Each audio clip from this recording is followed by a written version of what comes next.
मुंबई नाशिक महामार्गावरील मुंडेगाव शिवारात असलेल्या जिंदाल कंपनीला काल मध्यरात्रीच्या 1:30 वाजेच्या सुमारास भीषण आग लागल्याची घटना घडली होती। प्राथमिक माहितीनुसार ही आग शॉर्ट सर्किटमुळे लागल्याचं समजतंय। कंपनीच्या 4 नंबर गेटच्या मागील शेडमध्ये मोठ्या प्रमाणावर रॉ मटेरियल साठवलेले असल्याने याच भागातून आगीची सुरुवात झाली। काही वेळातच आगीने रौद्ररूप धारण केल्याने मोठ्या प्रमाणात मालमत्तेचे नुकसान झाल्याचं समजतंय। आकाशात धुराचे लोट पसरल्याने परिसरात भीतीचे वातावरण देखील निर्माण झाले। घटनेची माहिती मिळताच इगतपुरी नगर परिषद, महिंद्रा अँड महिंद्रा आणि नाशिक येथून अग्निशमन दलाच्या 6 ते 7 गाड्या घटनास्थळी दाखल होत कर्मचाऱ्यांनी आगीवर नियंत्रण मिळवण्यासाठी युद्धपातळीवर प्रयत्न करून आग आटोक्यात आणली होती।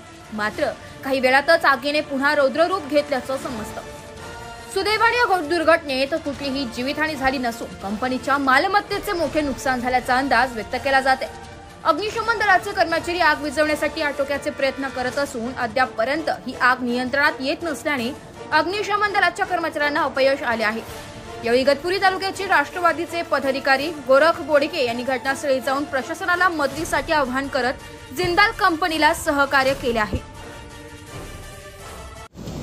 आज जिंदाल पॉलिफिल्म लिमिटेड मुंडेगाव या ठिकाणी काल रात्री 1 वाजेपासून आग लागली असून अतिशय आगीनं उग्ररूप घेतल्यामुळे शासनाने या ठिकाणी दखल घेतली पाहिजे।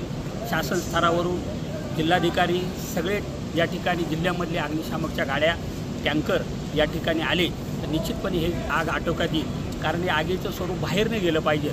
त्यामुळे शासनाने कृपया यासाठी दखल घेतली पाहिजे। नाशिक वार्ता न्यूज साठी प्रतिनिधी रोहन शेजवळ, नाशिक।